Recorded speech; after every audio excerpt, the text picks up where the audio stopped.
What if the silence after your prayers is not rejection, but preparation? When you pray and see no results, something unseen is happening in the spiritual realm, something few people are taught to recognize, and if you miss it, you may quit right before your breakthrough. You assume nothing is changing because nothing looks different, but the Bible warns that what is seen is temporary and what is unseen is eternal. And this is where your prayers first take effect. When you pray and heaven seems quiet, it often means God is working at a level deeper than outcomes, shaping your spirit before changing your situation. Prayer is not just a request line to heaven, it is alignment, and alignment often feels uncomfortable before it feels rewarding. The delay is not always about God saying no, it is often about God saying wait, because timing is part of the miracle. Daniel prayed and fasted, and heaven responded immediately, yet the answer was delayed by spiritual resistance, a reality few people talk about but Ephesians 6 makes clear. When you pray and see no results, you are often being tested in perseverance, because faith that only works when results are instant is fragile faith.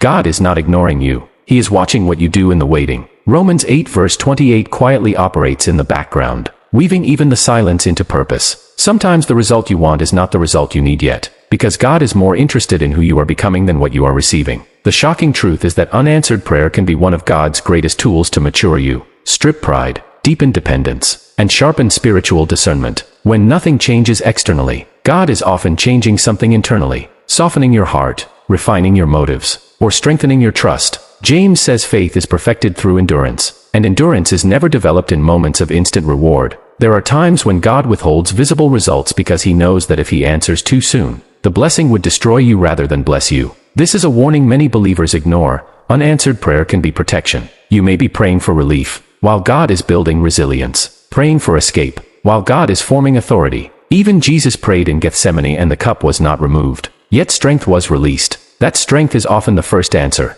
though it is rarely the one you expect. When prayer feels ineffective, it may be because God is calling you into deeper obedience, not louder words. Psalm 66 reminds us that hidden sin can block spiritual sensitivity, not because God is cruel, but because intimacy requires honesty. Silence in prayer can also be an invitation to listen, because prayer is not only speaking, it is hearing. Few people realize that delay can be evidence of spiritual warfare, where your prayer has already been received but opposition is resisting its manifestation. That is why persistence is power. Jesus said to ask, seek, and knock, not once, but continually, because persistence proves desire and faith sustains pressure. When you keep praying without results, you are declaring that God is trustworthy even when circumstances argue otherwise, and that declaration has weight in the spiritual realm. Heaven takes notice of prayers that survive disappointment. The waiting season exposes whether you love God for his hand or for his heart. And here is the secret few people want to hear. Some prayers change the future before they change the present. You may not see the fruit now,